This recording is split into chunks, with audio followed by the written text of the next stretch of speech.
So you guys probably guessed from all my fabulous clues that Sami Glonek is our speaker tonight, right? Yes.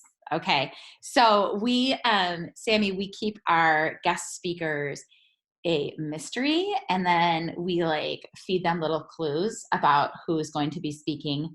And I think pretty for sure that we have a ton of fangirls in here that love you and follow you very, very closely. So they knew pretty much instantly who I was hinting about. But that's just because you're pretty much a legend with our team. So I will still, even though I told you guys a lot of these amazing stats, I'm still going to shout out Sami's accolades, and I'm sure I will miss something important. So don't be bashful. Feel free to fill us in on what I missed. But she is a 9-star in her first CBC, 11-star in her second CBC, 2 stars in her third CBC, diamond in her fourth CBC. That's a lot of stars and a lot of diamonds. I don't know. 3-time elite. Like I said today in my clue, she ended 2018 and 2019 at number 15, her and her team in this whole network, which is insane. Just incredible. And she has been in Success Club for 57 months. She is engaged and a dog mama and building her home, her dream home. And I'm sure I missed a whole bunch of other amazing accolades. So, Sami, unmute yourself, and if there's anything else that I should have covered. Oh my gosh, no. Definitely not. I still feel like a new coach, guys. I'll be totally honest with you. I feel like I am still consistently failing, consistently just figuring out what to do next. And so if you guys don't know who I am, my name is Sami Glonek. I am 28 years old, and I've been doing this business technically enrolled since 2014, but I was like a really glorified discount coach for a year. My sister is Jamie Innes. So if you guys know who she is, that is my big sis. I always have to say she's my biological sister because we look nothing alike and we have the same set of parents, but also our names are different. So no one ever really catches that. I'm just the last of the Gloneks, pretty much. But yeah, so things have been pretty crazy. I waited about a year to sign up because I was the most stubborn little sister in the entire world. And it took me another year to work the business. And I will be 1000% honest with you. The only reason I signed up was because Jamie wanted me to.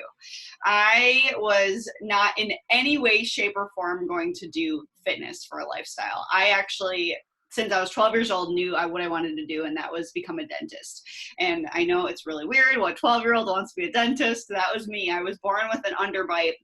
So I was like this for the longest time. So I had a head brace, I had braces, I had an expander, I had every shape of mouth appliance. So it was kind of all I knew. And so when I went to undergrad at Michigan State, I applied to dental school, didn't get in. And so backup plan was actually, I was talking about to my fiance the other day about this. When I went to my advisor with the idea that I didn't get into dental school, his backup plan for someone that went 4 years with science was to go into retail sales. And nothing was more gut-wrenching than being told, yeah, good luck. And so I figured out my own plan B. My own plan B was dental assisting school. So I was going to go there. I graduated straight A's, top of my class, and I applied to dental school again. Well, I was told no without an interview again. And if you guys have ever applied for professional school, it's a lot of money. It's a lot of time. You have to take those entry exams, and it is a lot of everything. And so when I got denied again, I was crushed. And during that same time, I was in a pretty toxic relationship, and I was also suffering an exercise-induced eating disorder. So my idea of going to the gym was go to the gym, burn off X amount of calories, and you will stay there until that number has been met, and you will track every single thing you eat. And what happened was I was in my sister's Turbo Kit class. It was 5 p.m. and I fell down in the class, and she asked me what I ate that day. And it was a banana and a yogurt because my fitness pal told me that I shouldn't be exceeding X amount of calories. And so among all of these different things, I was, not seeing results I wanted. I wasn't confident. I was in this relationship that was just not good for my mental state. And I was also not getting into dental school. So if you could have wrote failure on my head, that's where I would have walked around as like my tagline. And so cue into Beachbody. My dad had actually suffered a widowmaker heart attack. So he had 100% blockage in his main artery. And Jamie she was exercise science, she was kinesiology, she was a wellness specialist. And so she was all over that idea. And so my dad's heart stopped 3 times in the same day, and he went through a surgery that was going to be a 10% survival rate. And I was, during this time, in Chicago, 3 hours away from home, and I'd spent the entire night at the bar. And I got a call at 7 a.m. that my dad almost wouldn't make it through surgery. So we sped home, we got a flat tire, and needless to say, it was the worst day of my entire life.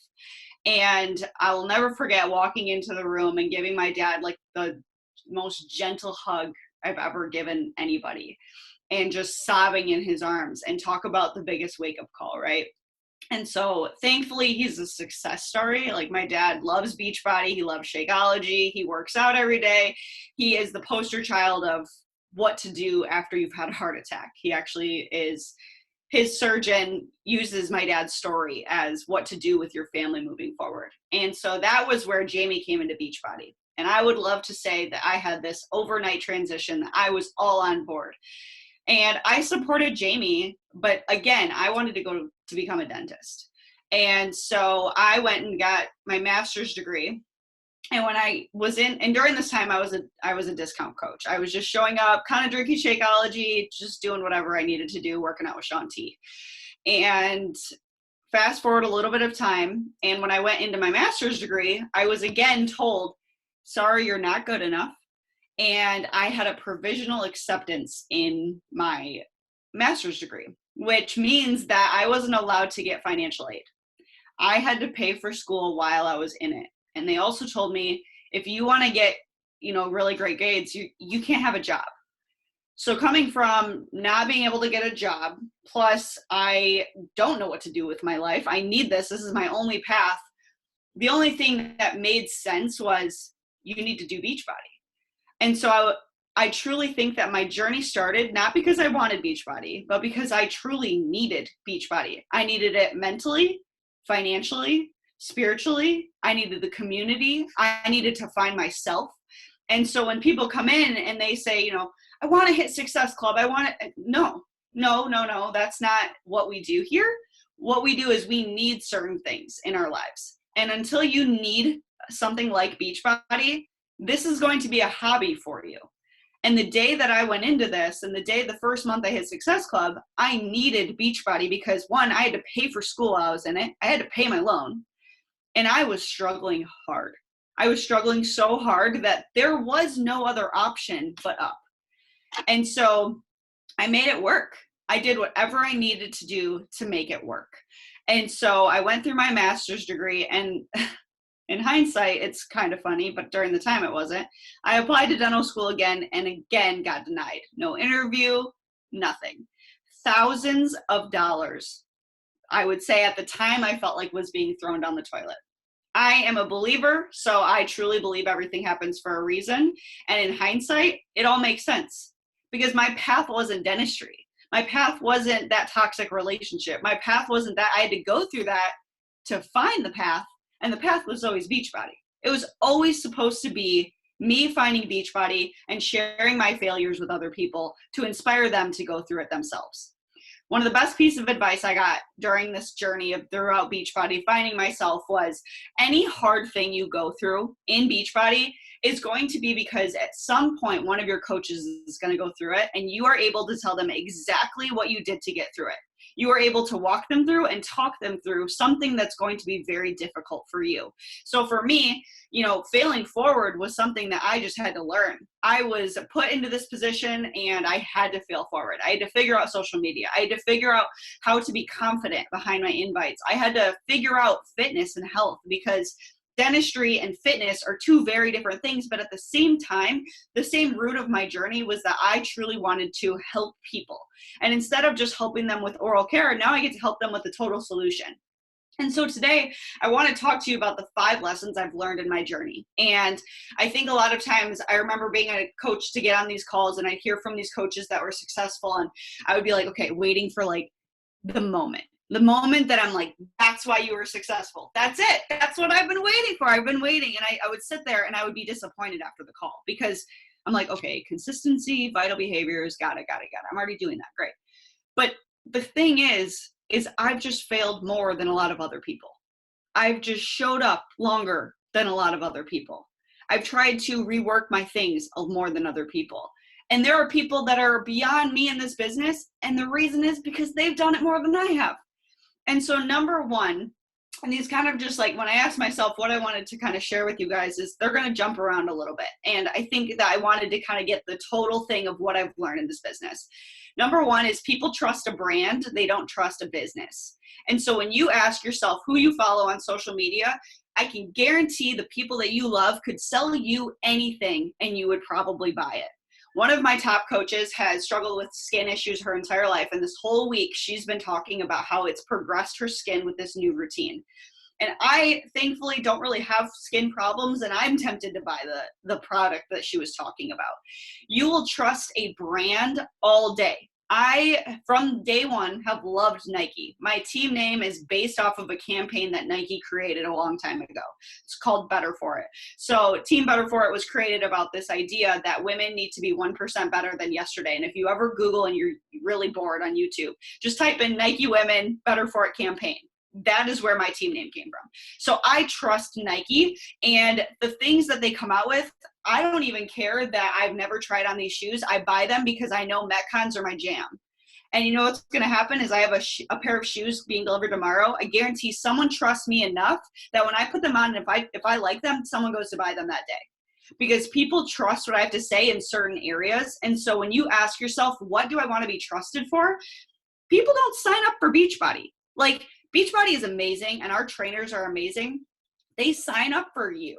And so when I was joining in Beachbody, I wanted to figure out what my market was going to be. What did I feel like people needed to trust me about? And I'm very open. If you guys follow me on Instagram, whether you struggle with mental illness or anxiety, depression, I am very open about it. Because I want people to know that, one, it's normal. Two, you can still be successful and a functioning adult as long as it's not too far and you need to see a therapist or something like that. But people trust me to be that person. So when I try an anxiety routine or anxiety something or other, something like essential oils, for example, people trust me because I show up with all the failures and all the things that I'm honest about of my own mental illness, that I know that at the end of the day, if I were to say, you know, this is D3, so this is I guess vitamin D helps. If I were to say, wow, this has been game changing in my journey towards helping my anxiety, I guarantee people are going to purchase it. Guaranteed. I tried Home Chef. I think it's Home Chef the other day. It's a meal delivery service. Never tried it in my entire life. Okay. I talked about that on Instagram. I said, this is what I've been doing in the past. I just want to try this out. I have no idea if this food is going to be good, but it seems pretty legit, and I've heard it's really good. Before I got the delivery, I had 5 people sign up with my referral code because they trusted the brand, not the business. So number one, what do you want to be trusted for? What do you feel like you can bring to your social media or your challenge groups or your coaching groups that people can trust you?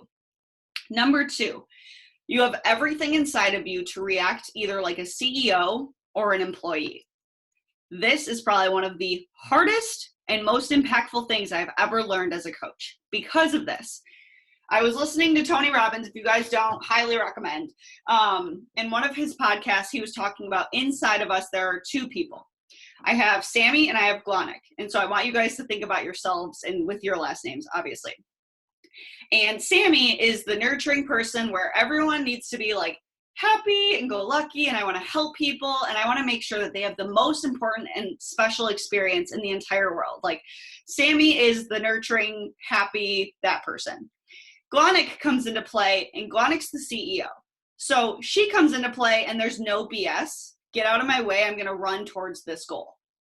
So you have 2 of these people, and 2 of these people sometimes get conflicted because something happens within Beachbody, whether it's a message or a cancellation or something, and you're responding with the wrong identity. And I think it's really impactful to ask yourself, which part of me needs to respond to this situation? Because if I am having, like, for example, I actually had a diamond coach quit 2 weeks ago. A diamond coach quit.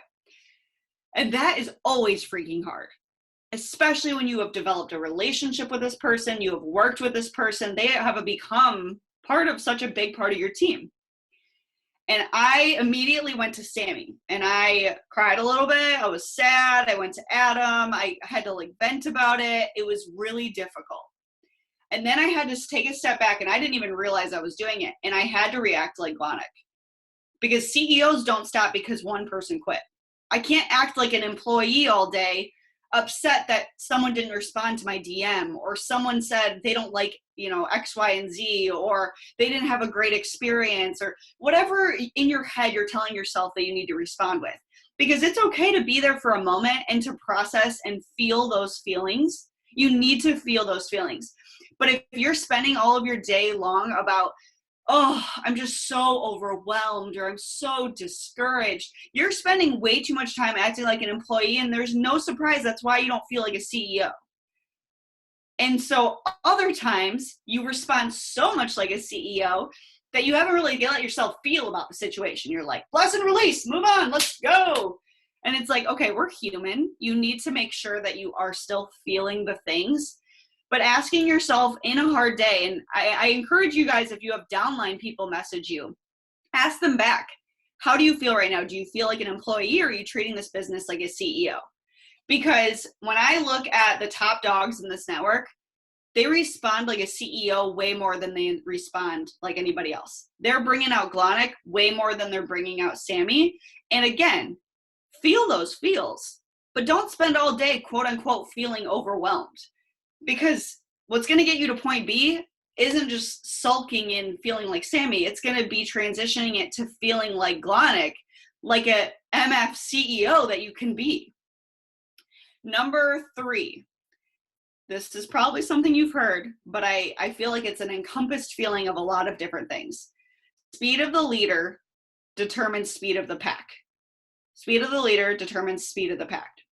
And I think this goes to show that a lot of people will say, if you want your coaches to do, X, Y, and Z, you need to double what they're doing. Okay, great, awesome. When I'm looking at things in this business, I need deeper than that. I want to know not just, okay, if I want them to hit SE5, I need to hit SE10.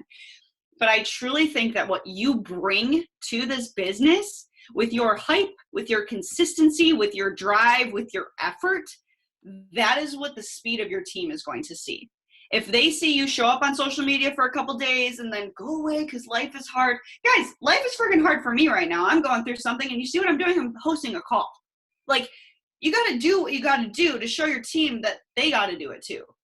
What you do and what you don't do is a direct representation of what gives them the okay. If you show up when things are hard, they show up when things are hard because they know that you can do it. And if they don't, you can say, well, I didn't teach you that.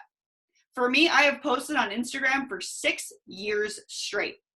6 years straight, never missing a day. We had deaths. I had depression. I was out of the country. I paid my best friend to post just in case I didn't have Wi-Fi. I figured it out so that I can honestly say to my coaches, you didn't learn not having consistency from me. So at some point, you thought that was going to be okay, and that wasn't from me. Because I needed to determine the speed of the leader. Shit happens. Ooh, sorry, there's kids. You guys follow me, you probably know I swear.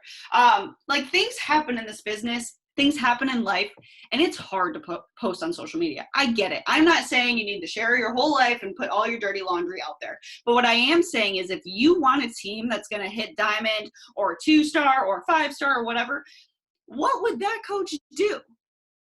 What numbers would that coach be hitting? Because your team is going to look at you as this gold standard. And I guarantee if I were to look at Success Club and be like, oof, this month was just really hard.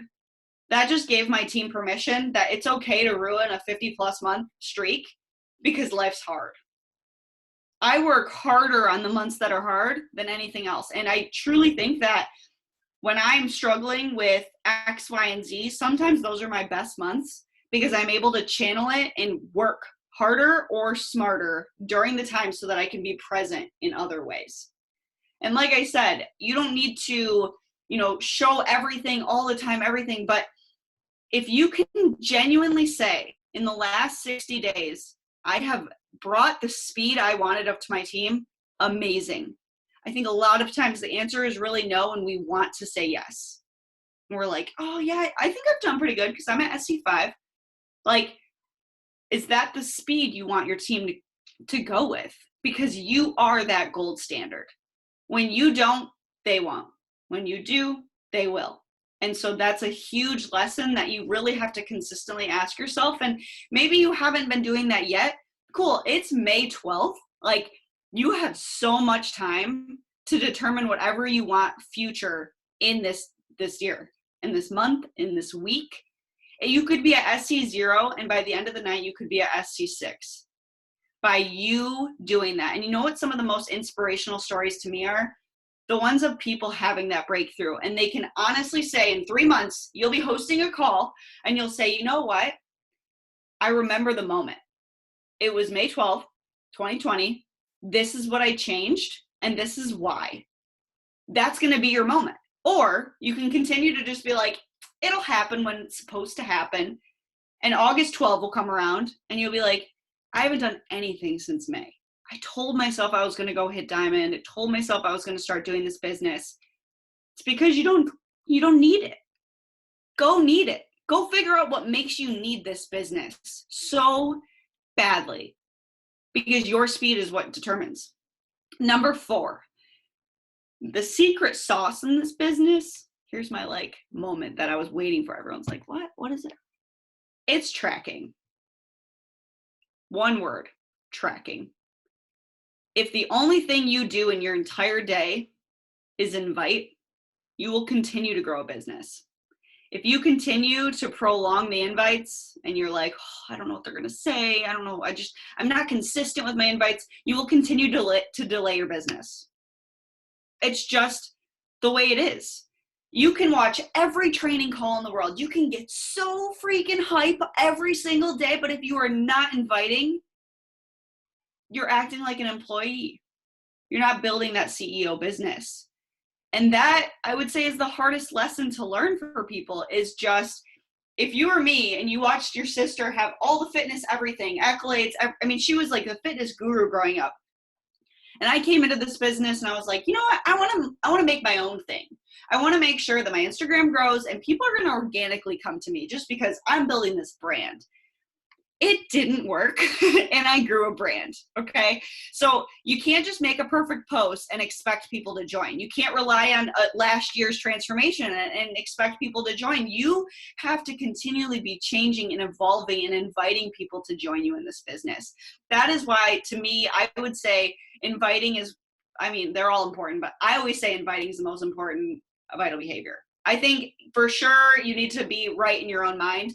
But I think in the sense of growing a business, you have to be inviting and tracking those conversations. If I could go back and do it all over again, I would just track sooner and more efficiently, because I can't tell you how many times where I would track and change my system and change this X, Y, and Z. And what would happen is someone else would sign up a coach that I had talked to in the past, but I never followed up. Or I would talk to someone for so long and they'd be like, wait, you do Beachbody? I just signed up last week. And I'd be like, what? I thought we were friends. And she's like, yeah, we are friends. We're freaking best friends. I didn't even know you were doing Beachbody. I was like, what? Something is wrong, okay? And so I needed to start tracking and following up like a CEO would follow up. If I didn't continually invite someone, one of my coaches just said this tonight, and I thought it was genius.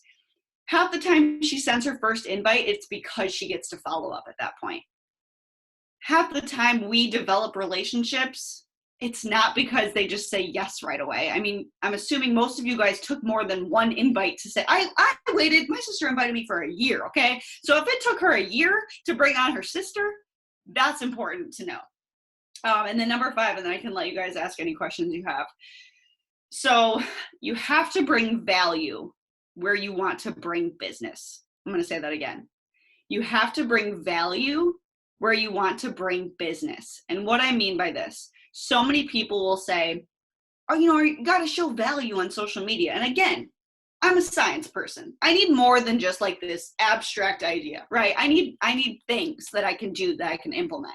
I'm an Enneagram 3. If any of you guys are Enneagram 3, like, I'll get it done. I just need to freaking know how I'm going to get it done, right? You can't just tell me this like amazing example. Bring value. Okay, great. Awesome. I'll bring freaking value once I figure that out, what that is. And so when I talk to you about value, I want you to think not only social media, but that's definitely important, but also in your challenge groups and your coaching groups. Because if I want to grow that area, I need to bring something that people find as you are one of the best in the biz at. And that kind of goes back to building a brand. Because if you are not showcasing value on social media, that's why your Instagram isn't growing. If you are not outsourcing some idea to bring in a new crowd of people, that's probably why you're stuck at a certain number of followers. And yes, followers are only a certain part of the business, but I truly think there's something to be said about the fact that when Adam and I were long distance, I brought in people who were in long distance relationships. When I was traveling all over, I brought in a lot of people who traveled for work. When I struggle with anxiety and depression, I have a lot of coaches who also do. Now that I'm engaged, I'm getting married, well, maybe, depending on COVID, I'm bringing in a lot of August brides like me. There's something to be said about the fact that I'm bringing in what I want to put out there. But when I talk about those things, it's because I'm talking about value so that when someone comes to my Instagram, they're reading it in their sense. One of the best compliments I've ever been given is, oh my gosh, you and Adam remind me so much of my significant other and me. Because that shows me that I am portraying our relationship to give it to them, to compare to themselves, because humans are selfish, right? I use this example on my team calls all the time. When you go to a wedding, whether you've been married or not, or you're single or not, doesn't matter. You go to a wedding, you know what you're doing? As much as I would love to say it's about the bride and groom, you're like, ooh, love her dress, mental note. Ooh, those placemats are just not, I don't like those. Ooh, love the cake, mental note, gonna do that in the future. Ooh, I liked my blah, blah, blah more. We're humans, we think about ourselves all the time. So what's to say that's going to be any different with social media? I can talk all day till I'm blue in the face about getting married, but unless I'm bringing value to the people who are also getting married, they don't give a shit about my wedding. They're going to be like, cool, pretty, great, awesome. But when I start giving value about how to stay calm during a COVID wedding, or how that Adam and I met, how'd you and your significant other meet? Like, those are things that people want to talk about. And so I have to bring value to that so that when people come to my Instagram, they need to see a brand, but they need to read about a brand. And if you're not showcasing value to them, they might not press follow. And it's not to say your stuff isn't good. It's just changing it in a way that they are going to receive it. So for example, if I were to talk about my wedding and I talked about, I don't know, the color scheme, and I talked about how, we're going with a rose gold and gray color scheme. Again, people are going to say, awesome, sweet, don't care, but like, congrats that you went through a gold or a rose gold color scheme. But when I'm talking about it on social media, I might rephrase it on my stories as, dude, one of the most stressful parts about planning my wedding? The freaking color scheme. I don't know about you, but for some reason, this is just such a dumb thing that I'm stressed out about, because even though half the photos you hang up in your house are you and your husband, I just can't get over the fact that, like, do I want gold or do I want rose gold? Why is this so stressful? And you know what people are thinking when they listen to that? Their own wedding.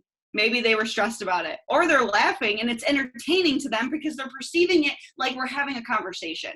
And so that goes to show with social media, but it also goes to show with your challenge groups. If you're not putting value in them and you're bored AF, that's where you need to ask yourself, I need to be like a CEO and figure out why I'm bored, rather than being like, I just don't really like challenge groups. You know who doesn't like challenge groups? Me. You know who grew to like challenge groups? Me. You have to form your own way to grow a business, because if you consistently just throw your hands up that you don't like something or something's hard, that's where things get sticky. That's where things aren't going to grow in this network, because no matter where you are, whether you signed up today or you've been in this business for years, you have to be always adapting to it and learning. And there's a reason we run challenge groups. There's a reason inviting is a vital behavior. It's just the way this business is, and people are trying to overcomplicate it and find cheats around it. But at the end of the day, you have to bring value with where you want to bring business. So that is kind of my 5 things I've learned. I think there might be questions. What do you use to track invites and follow-ups?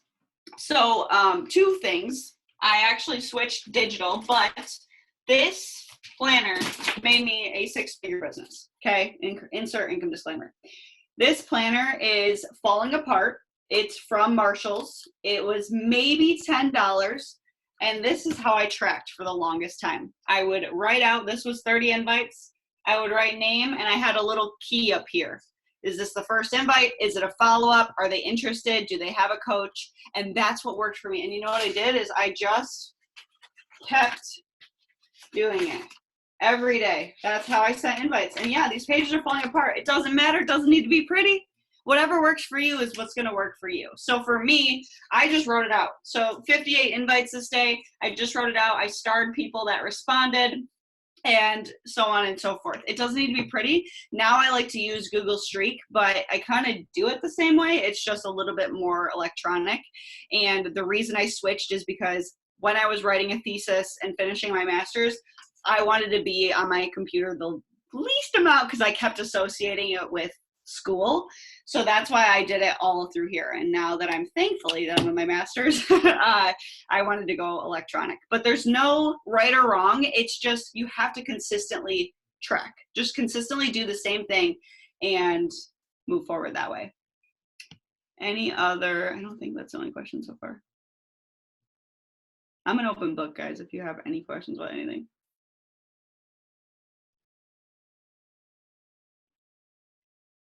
I couldn't have been that good.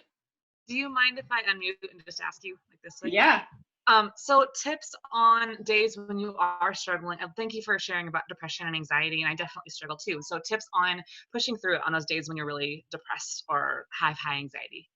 Yeah, so number 1 with posts on your feed, I have stock photos ready to go at all times. I think that kind of goes with planning and being more of a CEO and not flying by the seat of my pants, because life is busy, guys, and whether you struggle with mental illness or not, planning and having purpose behind your stuff is so important. And so what I will do is, Adam and I, especially during school when I was really busy and we were long distance, we would go out for like an hour, and I would bring 6 different shirts, a headband, a hat, everything. And I would just do a photo shoot with him. I would take this off, do it in my shorts bra, put on a new shirt, smile, not. I also save a lot of people's posts that I want to recreate myself. So in the sense of, if she looks really cute sitting down like that, I'm just going to recreate it. Most of my poses are not just me doing well with that kind of stuff. I follow bloggers. I follow people on TikTok that are really great at posing, because what I realized was, in a lot of my photos, I would just like hold something and I would smile like, hey. And then the next day it was like my notebook and I just like smile. And I just got to the point where I looked at my whole feed and I was doing the same thing repetitively. And when I saw people growing on social media, I realized they're switching it up. Their feed looks so good, but they're so different poses. And so for me, I did a lot of that. So every time when Adam and I go anywhere, pretty much, we will take some photo, 1 or 2, and just have it as backup. So I would say that having that has been game changing. And then as I'm listening to personal development, I have just a note in my phone, and I will just continually add stuff to it, whether it's quotes or concepts or X, Y, and Z, so that I always have content to go with the post. So that on those days where you're busy, you're stressed, you're cranking out X, Y, and Z, you have stuff to post, so that you can say I never missed a day because you had stuff to post, rather than sitting there. And I know the feeling when you run out of poses, you run out of content, you're like, I have no idea what to share today. And that's what I try to avoid by getting ahead of it. And also asking yourself, when you're on Instagram, what do you find valuable? Like, what do you save? For me, I have a huge sweet tooth, so I am constantly saving sweet recipes that are healthier. And so I try to share some of those on my feed as well, because if you find it valuable, someone else is going to find it valuable. That's also why I mean, right now my bookshelf is empty because we're moving in, 12 days. But usually this is full of books. I love reading. I've read since I was little. And I realized that I was always reading, but I wasn't talking about it. So that was on me because I didn't realize that reading was a whole part of a new part of a brand that I didn't even capitalize on because I didn't think it was going to be interesting. My posts with my books get saved more than anything else. And so I think there's something to be said about the fact that connecting with people with just hobbies, whether you like to crochet or you're a DIYer or you are really great with parenting tips or you are good with making something or other, like nothing is too boring. If I can help bring in a whole market of people that like to read about true crime and murder mysteries or Harry Potter, you guys can do anything in this business. But you have to ask yourself, what are you actually interested in? Because I think a lot of times we don't even realize it, but look around your house. What do you have a lot of? Try to bring in a new market and talk about that. Because for me, I suck at DIY. Okay. I will pay someone to do that stuff because if I make anything, it looks disastrous. One of my top coaches, that is a huge part of her brand. And every time it is just mind blowing to me. And I don't even do it. And I love it. So sometimes it's just incorporating your strengths and sharing that. That's going to be valuable because you know what's going to happen? When I have word of mouth and Courtney has a friend named Shelby and Shelby asks Courtney about a new book and Courtney doesn't read, you know who she's going to refer her to? Me. Because I talk about books, I rate them, I'm a piece of value for that. What was your toughest moment as a coach and how did you push through it? Oh gosh, which one do you want to know about? Okay, so I shared this at NLC. So if you guys were there, you're probably going to hear it again. But so I would say my hardest time in my business was when I was Emerald pushing to 1-star. Part of it was because I think that part of the business is some of the hardest because you're constantly addressing whether or not you're a good leader. And I was in school, I was in a long distance relationship with Adam, and my diamond coach and I were best friends. She and I met on Instagram. We talked for a year or two before she ever signed up. So she hit diamond and I went to Summit that year and I was able to walk as a 1-star diamond coach. And my coach, so we walked across stage, I went to the hotel room and I got an email of a coach cancellation. Not a text, not a heads up, this is what's happening, an email of my first diamond coach that quit. And that moment I was sobbing. And the 2 girls I was with were 2 Emerald coaches under me. And in hindsight, it's kind of funny because those 2 coaches are 2 people in my wedding. And those 2 coaches just barrel hugged me and was just like, it's going to be okay. And I remember the next morning I had a huge decision to make because I started having all those thoughts. Can I be a good leader? What if I could have given her more? What if her experience would have been different? How can I ever get someone else to hit diamond? I was focusing so hard on the negative part of that situation that I couldn't even look around at the fact that I was at a Beachbody event surrounded by people who loved this company, surrounded by 2 of my coaches that weren't yet at diamond, but they were definitely interested in the business. I couldn't even focus on all of that because I was so distraught about this one scenario. And she started kind of bashing the company on social media, kind of bashed me on Instagram. And it was really freaking hard. I will be 100% honest with you and say that at that moment was the only time in this business I remember saying, can I do this?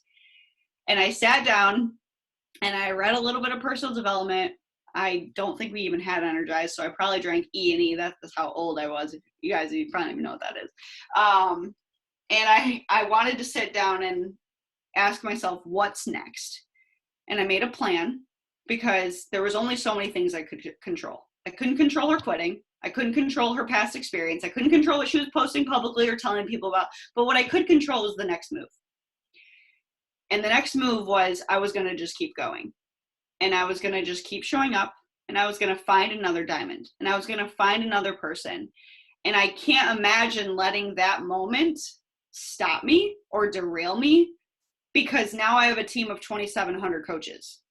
And at that time, I probably had 40. It was a very defining moment at a place that I felt weakest. But I told myself, if I'm ever going to get to there, if I'm ever going to get to where I want to go, I have to go through things like this. And it's not going to be easy. It's never going to be something I want to ever, transfer that energy to anybody else. But I went back to when Alex, who was the girl in the room, said that thing to me. You're going through this because someone else is going to at some point, and you're going to be able to walk them through exactly what you did to get there. And thankfully, I haven't had a coach have a diamond coach quit, but I've had plenty of coaches have someone quit. And I am now able to be the voice for them. And speed of the leader determines the speed of the pack. If I don't go through it, they'll never go through it. They'll never get through it themselves. And if they don't have me to show them, then what is leadership all about? If Starbucks started off their company charging $4.50 for a coffee, people would think they were absurd, right?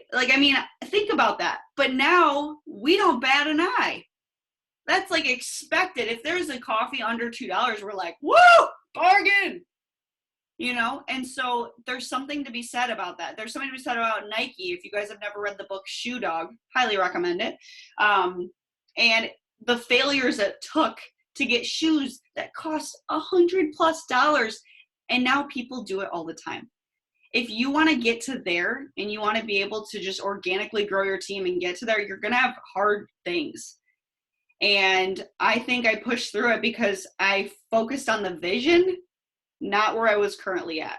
And I stopped dwelling on what I couldn't control in the past, because what was that going to do for me?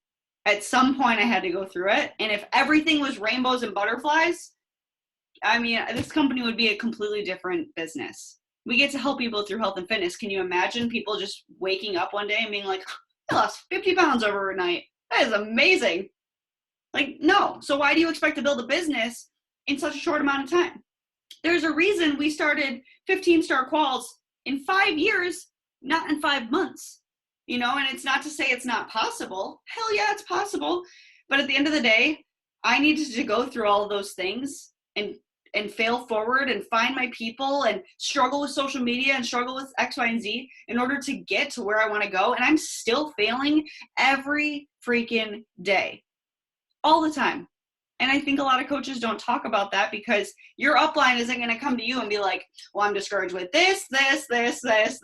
No, they're setting the tone because they don't want you to have to go through it all. And if you felt that energy from your coach, wouldn't you feel discouraged too? You'd be like, well, shoot, if she can't do it, why would I want it? If Jamie came to me and said, yeah, I just don't know if I'm going to hit Success Club this month. I had 4 coach cancellations and my Instagram hasn't really grown. I'd be like, what? What?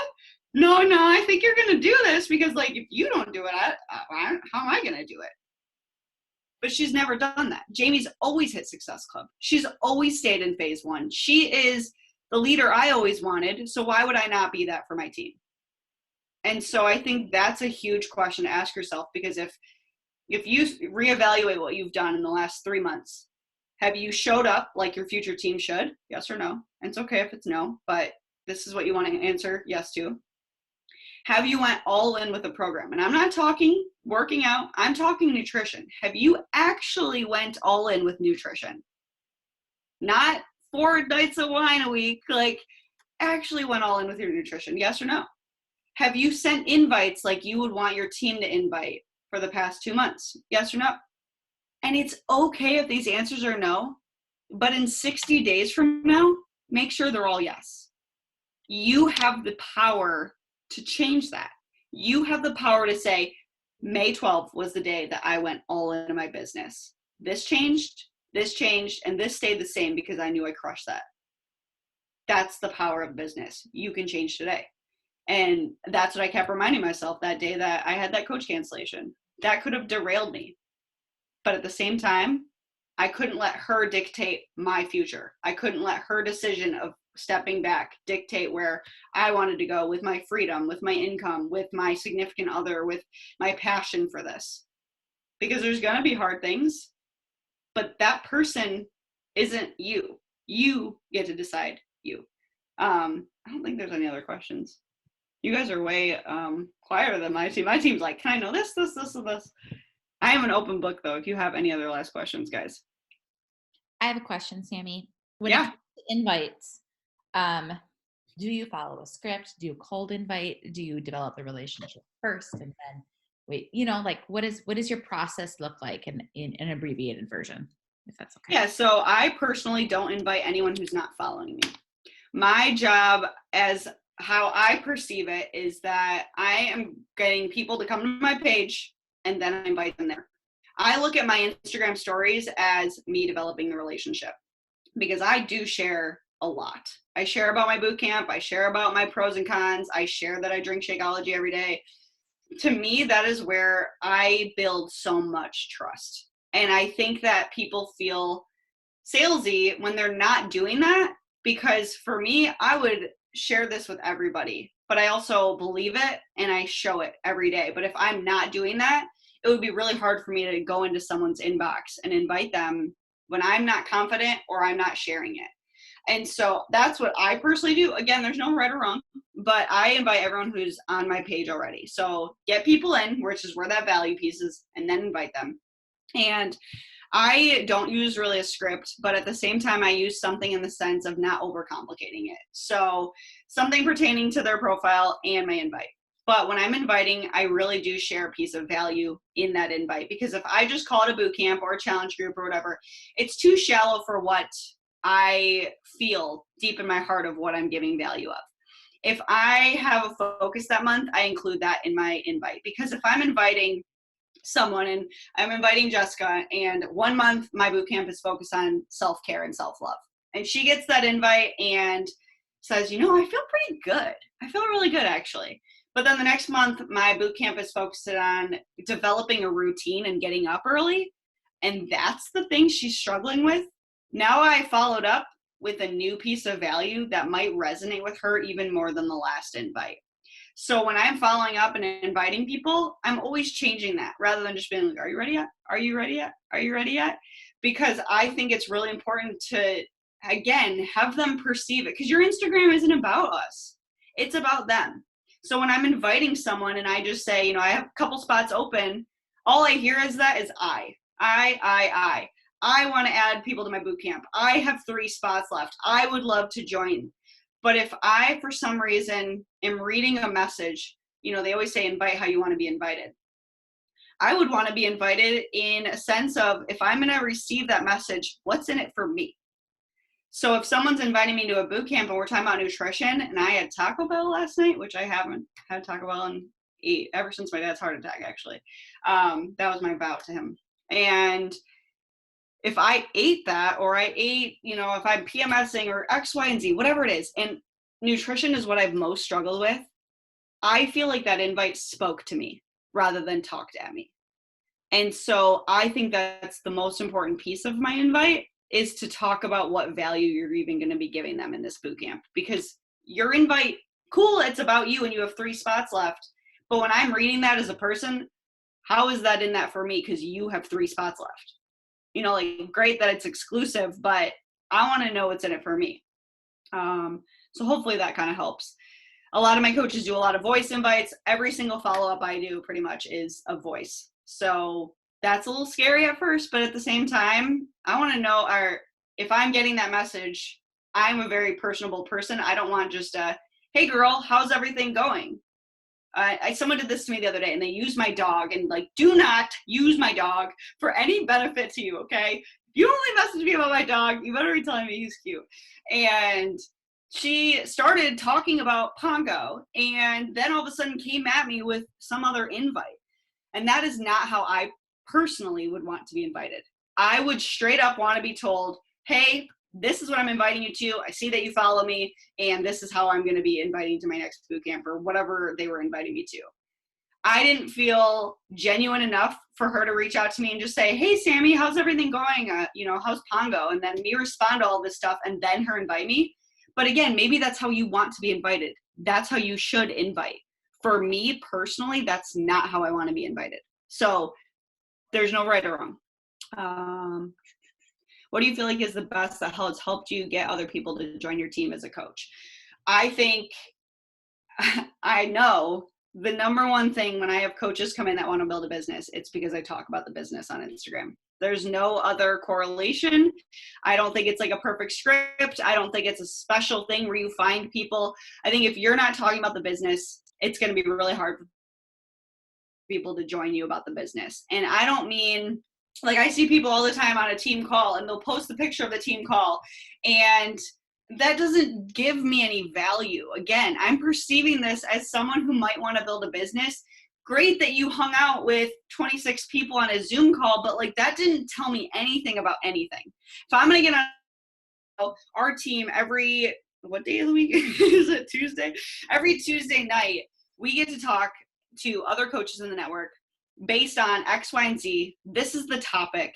And usually I would go to bed feeling so drained at the end of the day, especially after a really long work day. Being in healthcare, I would pour into my patients, and then I came home and I would just crash. Now, Tuesday nights are the time that I fill my cup back up. And it's crazy to me that I met a lot of these girls on social media, and we jump on a group FaceTime. We get to learn about everything. Tonight's topic was about X, Y, and Z. And I just feel so grateful and so fired up that I don't even want to go to bed. That is value. That's how to talk about coaching. That's something that when someone listens to you is like, I know what a team call is. I know why you want to jump on it, because a lot of people see it and they're just like, why is she working again? She just got home from work. Give the piece of value of why you're doing this and change it up. Because what I did was I talked about my boot camp every day. Well, you're going to bring on clients if you're talking about that. Talk about the business, and you don't need to make 6 figures in order to be relatable. One of my favorite things in the beginning was I was in Michigan, Adam was in California, and going from making $14 an hour as a dental assistant, and I was able to insert income disclaimer, send him lunch. Like it was a $23 bill. Him and his roommate were studying for finals, and I Grubhubbed him lunch, and I talked about that because to me that was so impactful that I wouldn't have been able to do before Beachbody. I wasn't able to have spending cash. So don't feel like you have to be diamond or make X amount of dollars to be talking about things that are valuable in coaching. That's just the BS story you're telling yourself. To me, that's way more relatable than being like, yeah, I bought X, Y, and Z as a car or whatever. That stuff's cool too, but to a brand new coach or someone who's coming into the business, I want to know the little things, how you paid, an extra electricity bill. I want to know that you didn't have to check your bank account balance before you went to the grocery store. And obviously always insert income disclaimer, but things like that go such a far way. Talk about how you met your upline. Talk about how you met your success partner. Talk about the value that coaching has brought, because people need that. They don't care about all the little nitty gritty and but they want to know why you're doing this. What fires you up? Why are you staying up late to be on a freaking Zoom call? Okay. Like, you guys are tired. I get it. Why are you on here? Why are you listening to some girl in California that you don't even really know? They want to know that. They want to know that. I think this is the last question here. How do you choose your themes for each month's boot camp, or some sort of strategy? What I am struggling with is what I bring to my boot camp pretty much every time. I have an ongoing boot camp, and so I do things more by weeks than months. But what I'm struggling with is what I'm doing. I just ran a nutrition group solely by itself because I wanted to go all in with 10 rounds. And we had 33 women. They lost 250 inches with me. So if you want to bring value, ask yourself what you want. I wanted a group that was surrounded by a bunch of people that were going all in with nutrition. Sometimes I'm like, man, I just want to pour self-care and self-love because I am spreading myself so thin into my group. What you need, they probably need. And also, I would say that your passion behind it will be 10 times more than just doing what everyone else is doing. Because it's amazing to listen to these trainings and do all these calls. But if your heart's not in it and you're just doing it because it was successful for someone else, it's not going to really work. But when you bring in your fire and what you're passionate about and what you're excited about, no one's going to stop you. I mean, I I am amazed at some of the things people incorporate into like one of my coaches did. She loves Harry Potter even more than I did, and she did a team cup with the houses of Harry Potter, and she did a whole entire boot camp about it. And people were hype, whether they liked Harry Potter or not, because she was so hype. You can do anything if you want to do anything. So that is, I'm pretty sure, the last question. But Oh my gosh.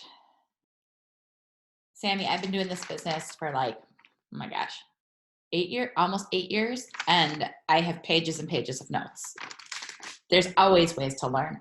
There's always ways to improve what we're doing, to grow as leaders and business women. And thank you. I think I speak for all of us on this call when I just say this was an amazing call. And it was literally everything I needed to hear. So we just really appreciate you taking the time out of your busy life when you're tired, halfway across, the world from some of us, it feels like, to share your expertise. And I don't know, it was just amazing. So thank you. We really appreciate it. Everybody is just the chat box is blowing up. People are so excited. We appreciate you being here. And I know that I can probably speak for the team when I just say thank you, and they can reach out to you or me or Amanda. We can pass on a message if anything else comes up that they think of to ask you. Does that sound good? thanks so much for having me, guys. Thanks again for speaking. Guys, hop on Rockstar Team Spirit, and Bethany is going to lead some trivia on this call and draw for a little prize giveaway. Sound good? Okay. Thanks again, Sami. Take care. Stay healthy, guys.